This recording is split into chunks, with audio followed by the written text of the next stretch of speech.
The winter of 1942 arrived in Norway like an accusation.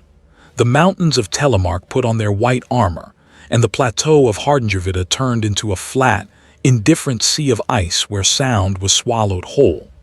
Beneath that indifferent sky, a factory burned with a different kind of hunger. At the head of a deep, narrow valley, the hydroelectric plant at Vemork crouched against the river like a black tooth.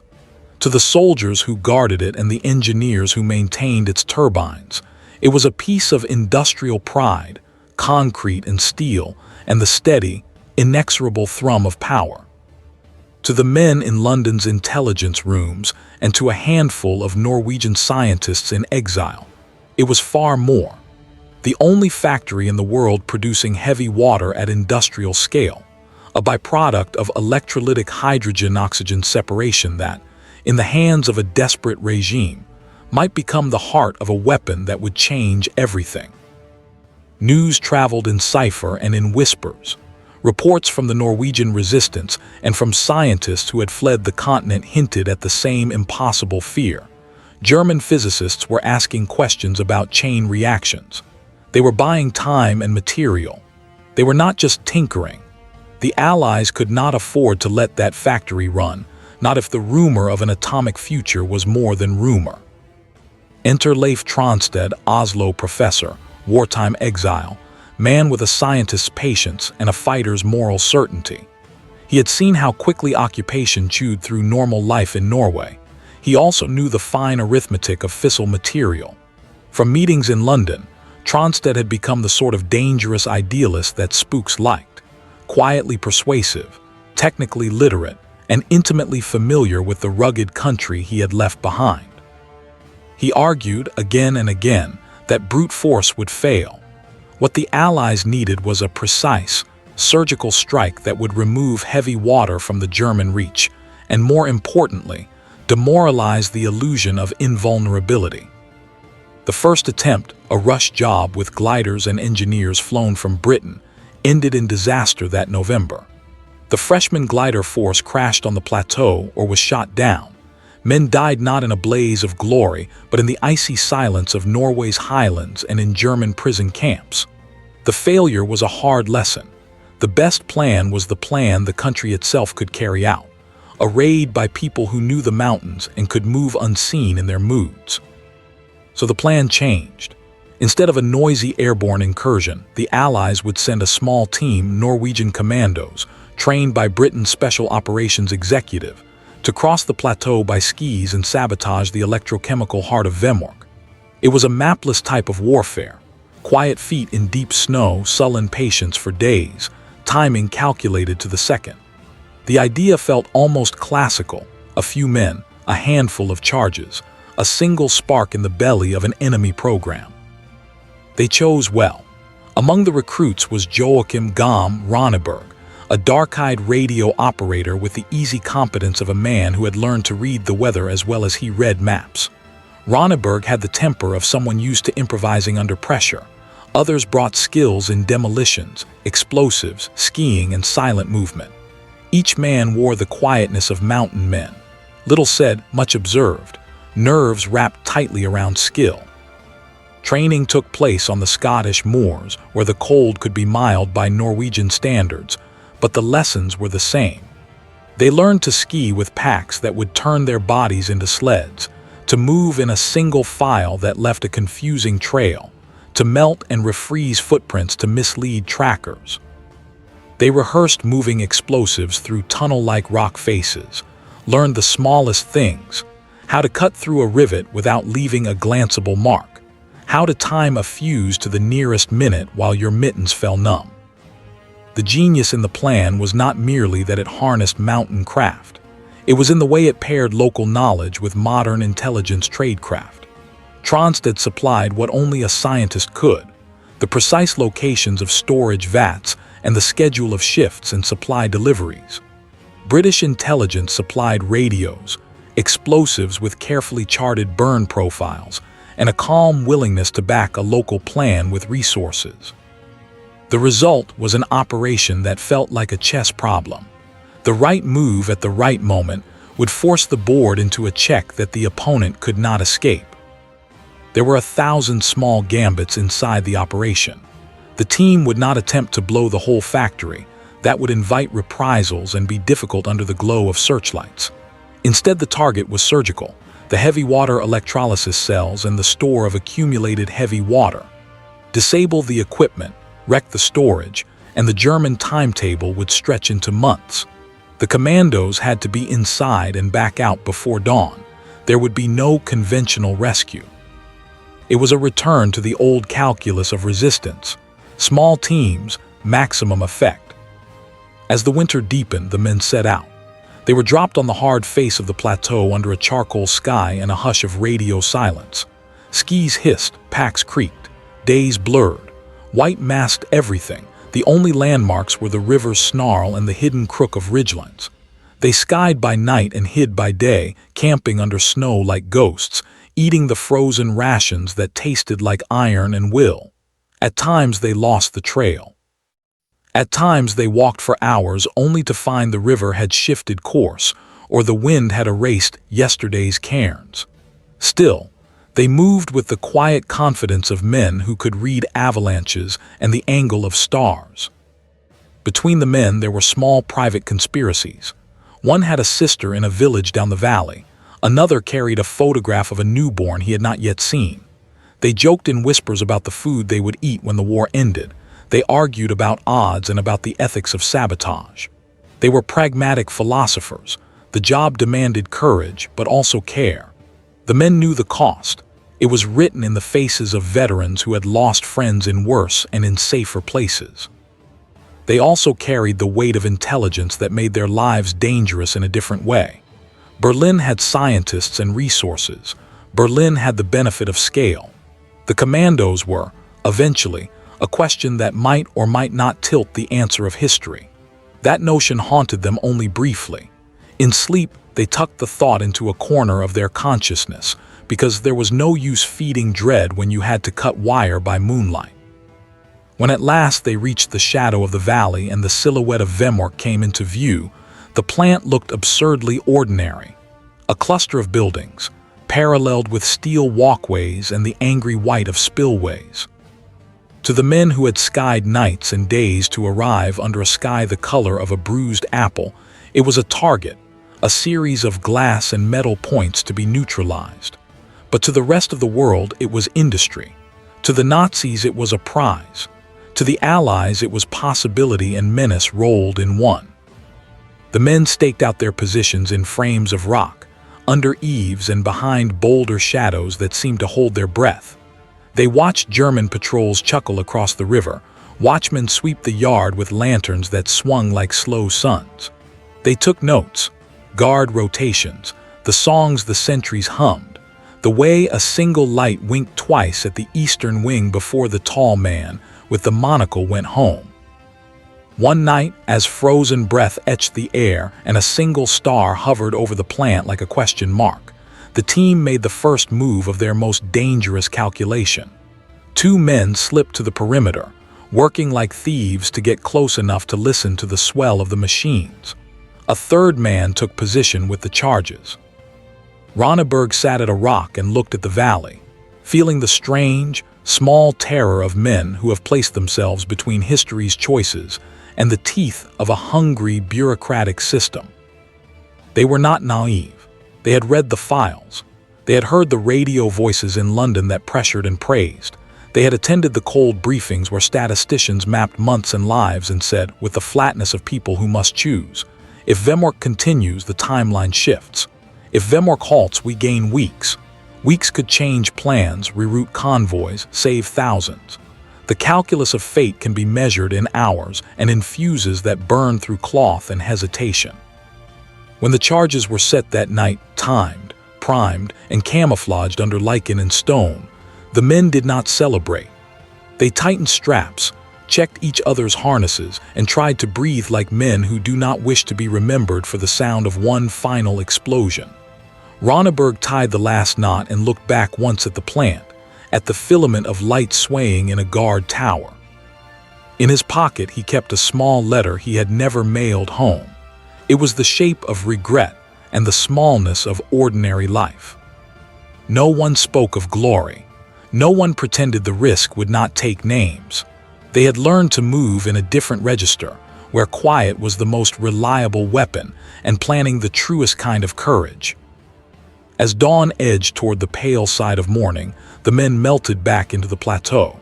They retraced their steps, going light and quick, leaving behind only the small disfigurements they had made. A dark seam in the snow here, a half-burned match there. They skied into a silence that was not the absence of sound but the absence of certainty. What none of them could know in that hollowed, aching moment, what would be revealed to them with the slow, cruel patience of consequence, was how the Nazi machine would answer. Would Wehrmacht be reduced to ruins, or would the Germans rebuild and push harder? Would their action ripple wide and long enough to bow the arc of the war?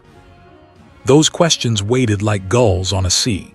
For now, there was only the long, cold ride across the plateau and the pragmatic work of returning, day by day, to places that kept their stories safe. The act had been done. The future held its breath. At the edge of daylight, with the valley behind them thin and white, Ronneberg glanced once more at the faint black triangle of the plant cutting the horizon. Then he turned his skis and pushed into the snow. The first explosion wasn't loud, it was precise. A muffled concussion rolled through the Wehrmacht Valley just before dawn on February 28, 1943. The mountain swallowed the sound and spat it back as a low growl. Inside the factory, gauges trembled, glass rattled, and within seconds, alarms began to scream. From the control room, German engineers scrambled to their feet, shouting orders.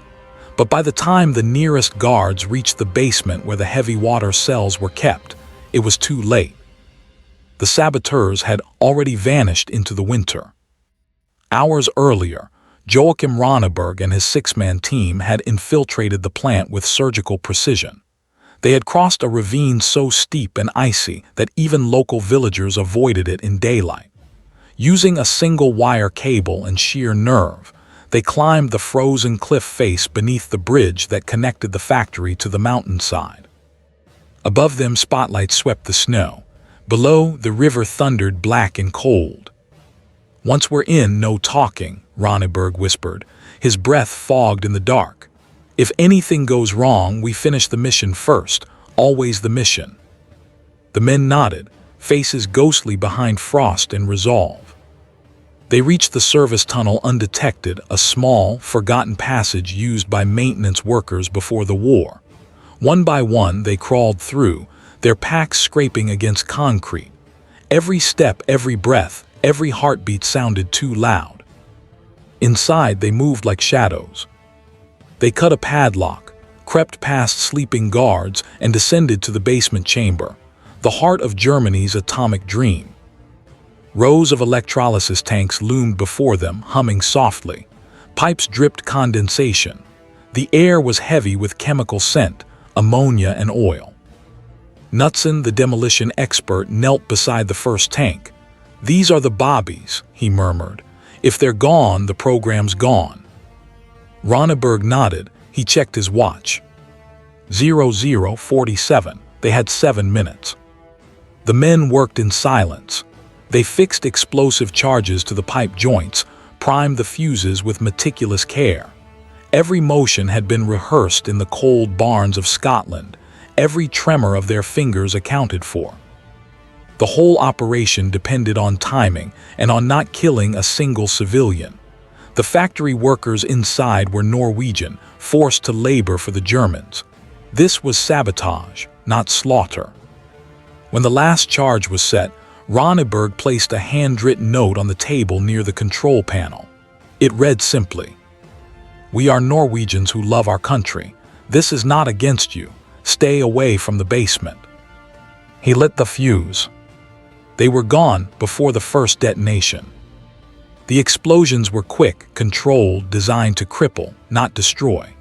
Steam roared as pipes burst, valves flew, and the precious heavy water, the key component for Germany's nuclear project, spilled out onto the floor, lost forever. By 01:15, the saboteurs were already halfway down the mountain, skis slicing through the night. Behind them, the factory glowed faintly, lights flickering as chaos erupted inside. The Germans mobilized immediately. Searchlights scoured the valley. Patrol dogs were released. Soldiers fanned out through the snow, shouting orders in clipped, furious German. But the commandos had the advantage of the terrain. They split into two groups, using decoy trails to confuse the dogs, and doubling back through ravines only locals would dare cross. They skied through snowstorms, slept in ice caves, and ate the last of their rations, small cubes of chocolate and frozen bread. By the third day, frostbite gnawed at their fingers, but the radio message that came from London made it worth it. Operation Gunnerside successful, heavy water production destroyed. Excellent work, gentlemen. For the first time in months, Ronneberg allowed himself to breathe. But he knew it wasn't over. The Germans would rebuild, they always did. And with every act of sabotage came retaliation. Already, Gestapo units were combing the countryside, rounding up villagers, interrogating anyone who so much as owned a pair of skis.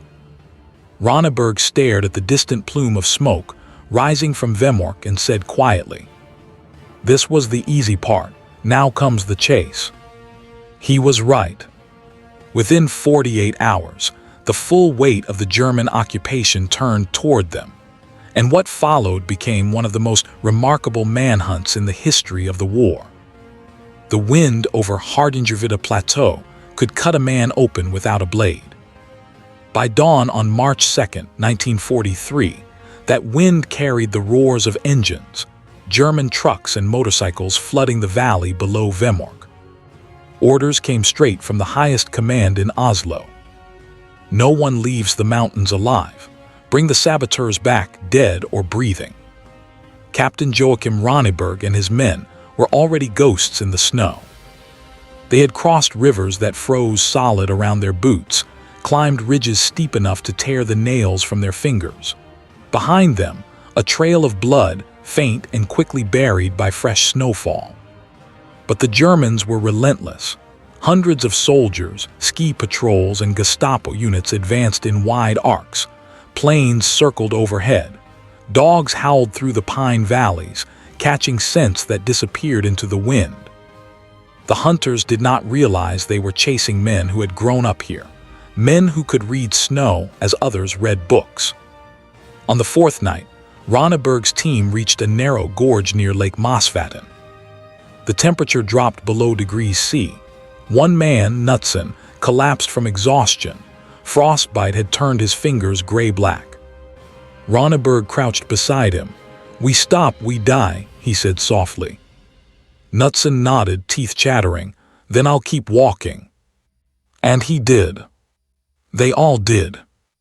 Each step was a defiance, a refusal to let the enemy or the mountain claim them. By the fifth day, the Germans began to close in. Patrols had found traces of movement, a broken ski pole, a patch of soot from a small fire. But Ronneberg had anticipated this. Two of his men, Haugland and Eidland, volunteered to create a false trail leading north. They dragged their skis through open terrain, intentionally leaving clear tracks, then vanished into a frozen canyon. Hours later, the Germans followed the decoy tracks, straight into a blizzard that swallowed them whole. Several soldiers froze to death before dawn. It was as if the mountains themselves had turned against them. Meanwhile, the rest of the team reached an old hunter's cabin buried under snow. Inside, they found a few tins of food left by resistance fighters, sardines, biscuits, and a bottle of brandy. For the first time in over a week, they could breathe without fear of being seen. Ronneberg sat by the small fire, writing a report for London in his notebook. His hand trembled not from fear, but from fatigue. Mission success confirmed. All objectives destroyed. Evading pursuit. If this is found, let it be known, we acted for Norway. He tucked the note under the floorboard, just in case they didn't make it out. On the 10th day, with supplies nearly gone, The team finally crossed into Sweden neutral territory. They were half starved, half frozen, but alive. When Swedish border guards spotted them emerging from the snow, they looked more like ghosts than soldiers. "Who are you?" one asked. Ronneberg smiled faintly. "We're just Norwegians coming home the long way." The success of Operation Gunnerside shocked the world. The Germans' dream of a nuclear bomb was crippled beyond repair. Despite multiple attempts, they never recovered the lost heavy water supply. Historians would later agree. This small team of Norwegian commandos may have changed the course of World War II. Years later, when asked how he managed to survive what should have been a suicide mission, Ronneberg gave the simplest answer: "We had no choice but to succeed." Failure wasn't just death, it was surrendering the future. He never saw himself as a hero. But when the snow melted that spring, and Allied planes flew safely through the skis over Europe, history had already decided otherwise.